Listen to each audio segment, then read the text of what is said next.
Good morning, everyone.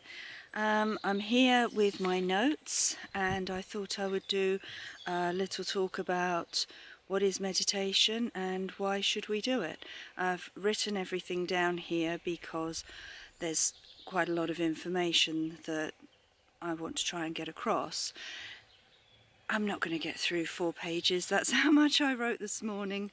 So what is meditation? Why should we do it? Well, basically, it's a tool that will help you get through the stresses of everyday life.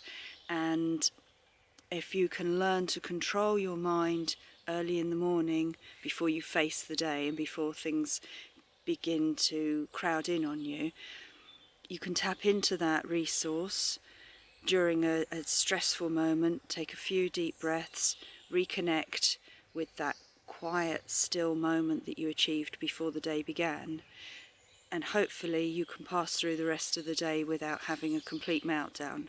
I actually abandoned my trolley in a supermarket once because I couldn't cope with what was going on in my personal life and facing all those people. That was when I decided to start training in meditation. That was 5 years ago. And it was always my intent to teach courses on meditation to people at my home. But then I moved here, and we've been focusing on getting the house and the farm up together. But here I am, I've got my little meditation spot, so I think now's the time. So, meditation. A lot of people say, I haven't got time to meditate. Well, if you consider most people have on average a 14-hour day, and all you need to do to be effective is 10 to 15 minutes meditation morning and night. So that's 30 minutes out of a 14-hour day. That's essential for your mental well-being. So a lot of other reasons that people give for not meditating is it's hard. Yes, it is hard. Nobody is suggesting, certainly not me, suggesting that you sit down for an hour, completely silent, and go straight into a full-on meditative state. Not going to happen. It's not even possible. We need to start with 2 or 3 minutes. If you can have a 5-minute meditation, and during that time you have 1 or 2 minutes of complete serenity, well done. You're doing great. You can be very pleased with yourself. The whole point of it is to work slowly, reward yourself for each little success, and build on it. Already today I did my meditation this morning, and it starts with 30 seconds, 40 seconds of deep breathing. Then the dogs come charging in and land on the bed, so I'm aware that that's going to happen. They settle down, and I'm in a nice calm state to continue with my proper meditation. So what I'm saying is, you don't have to live in a woodland, you don't have to live in a monastery, you can live in a busy household, so long as you can manage 10 to 15 minutes of stillness. You will in time learn to tune out the background noises, sheep baaing, horses calling for their breakfast. It's possible. I can do it.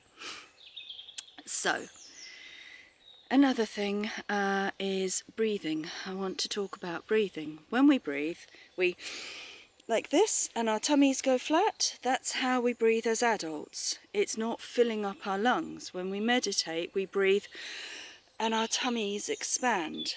The whole diaphragm fills with oxygen. Your whole body is then flooded with clean, fresh oxygen. And that is what we want to do. When I say take a deep breath, I want like this and not like that, if that makes sense. So that's another tip for a good meditation. Thoughts. My thoughts on thoughts.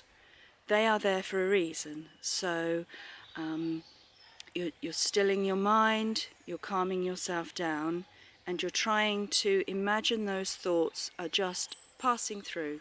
They're your brain's activity. Don't give them form, just let them pass through.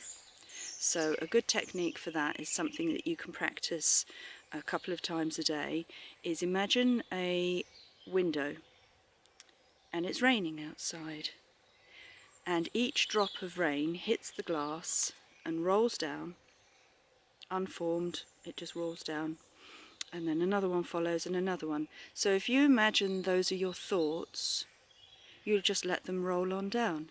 You don't give them a name, you don't say, I'm hungry, you don't form words. Let those thoughts roll through your mind, unformed. That takes time and practice, but it is possible. So those are a couple of good techniques to help you on your way with the meditation. So let's talk about a very simple meditation, and it's called following your breath, or focusing on your breath. So what you want to do is imagine your breath is something you can see. You can imagine it going in through your nose, down into your lungs, expanding your diaphragm, and then you breathe out and you can imagine it coming back up and out through your nose. It's very, very simple, but it is a good way of keeping the mind focused on the breath. So you go.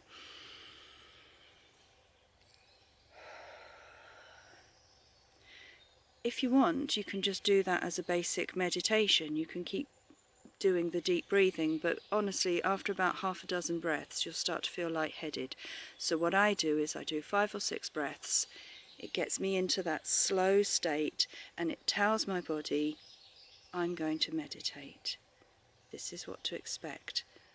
We have lots of breath, we will calm down, and we will enter that meditative state. So that is a nice introduction. So okay, you've done your breathing. What next? I can't just sit here and have an empty mind. Empty mind is a state of meditation that comes further down. It's like lesson 5 or 6 if I was teaching a class. Empty mind is a state we aspire to. Sometimes I can achieve empty mind for about a minute, and that's it. So this is why guided meditations are much easier, because it's easy to focus on my voice. It's easy to listen to my prompts and imagine what I'm suggesting. So once a week I'm going to offer on YouTube a guided meditation to help keep you going. But in the meantime, I think it would be a good idea if twice a day on an empty stomach, because of the breathing, you can do 5 minutes morning and evening to practice getting into that quiet state. So let's say that we've had a successful couple of minutes of meditation and certain thoughts repeat over and over. Don't get exasperated. This is a good thing. This is your mind saying, this is something that might derail me today. This might trip me up. And if you allow those thoughts to slowly come to the surface, then instead of giving up and saying, oh, I can't do it, that's it, just sit for a minute and see which thoughts repeat regularly.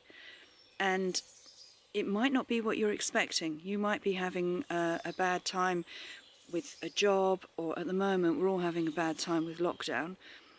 It might be that doesn't come up. It might be a whole different issue. It might be money, or it could be that somebody that in your life is bothering you, and so those thoughts repeat. So what I'm saying is, be mindful if a thought repeats itself or constantly intrudes on your meditation. This is a good thing. This is why we meditate. We don't want to achieve perfect nirvana straight away. It's a long journey of healing our lives. And that will only happen if we listen to ourselves. If we listen to our mental state and we act on it, always with kindness and compassion. So if there is a person that's bothering you, don't confront them. Just say, hey, can we sort this out? Can we resolve this situation? This is why meditation is a universal tool. It's a healing tool, holistically. It heals the whole of you, not just your mind. So if you have a health problem, something else might come up during the meditation and you might be able to make a connection. So don't be disheartened by intruding thoughts. It is clearly something your body wants you to focus on. Okay, so those are the basics.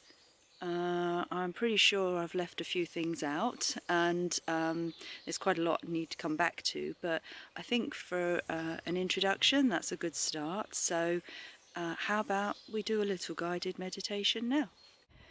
You're walking through a beautiful woodland.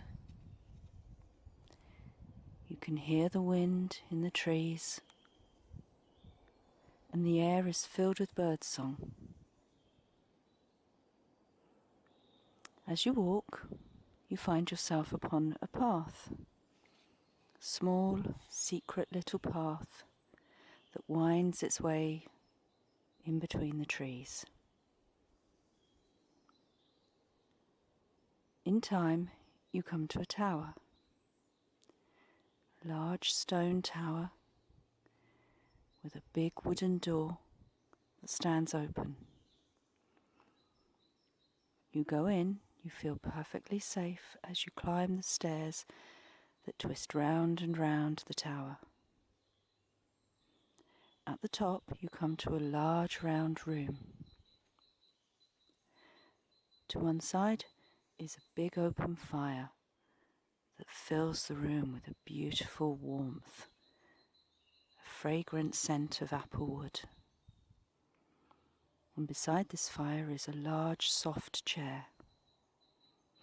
You sit down in the chair and have a look around.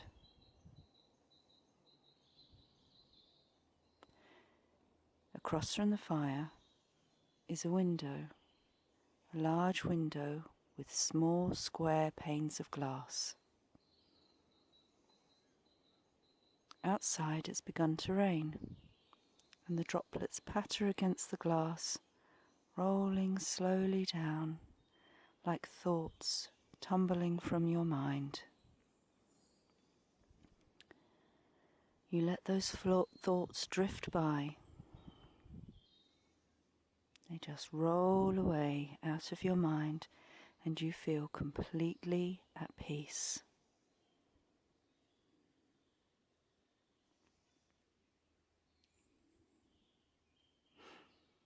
You feel relaxed and safe, and this room fills you with comfort. To the side of you is a small table, and on top of this table is a book. You run your fingers over its cover. It has embossed writing on the cover. You pick the book up and hold it for a moment. Do you have a question?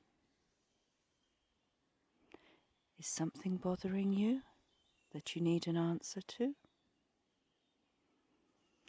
Do you want to know what's in store for you this week? Think for a moment as you hold the book.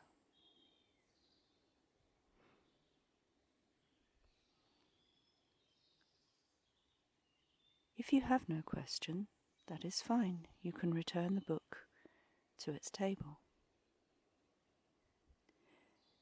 But if you do, if something is niggling in your mind that you need an answer to, form that question in your head now.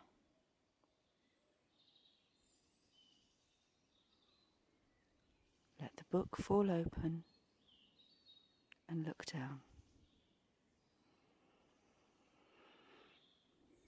Is there an answer in the book?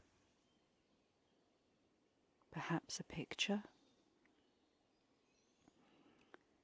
Just dwell on it for a moment.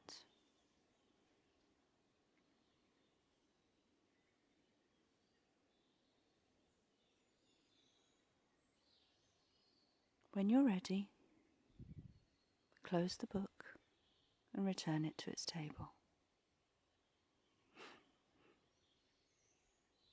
You look back around the room And you notice there's a rug on the floor. It's soft and warm. And there are things in this room that might seem familiar to you.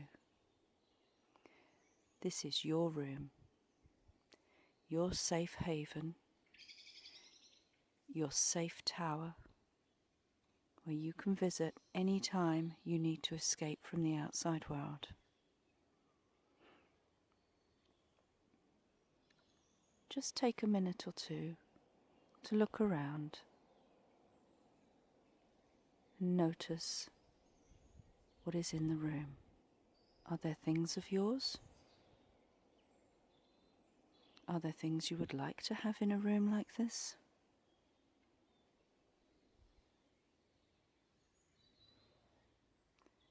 For a moment, close your eyes and lean back in the chair. You are warm and safe and secure in your beautiful tower.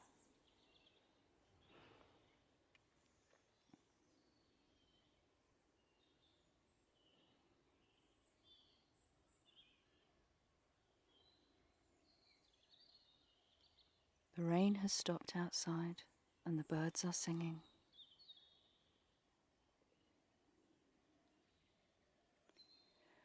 Reluctantly, you get up from the chair and you leave the room. You walk down the staircase, and when you reach the bottom, you pull the door closed behind you with a loud bang. Suddenly, in your hand is a key.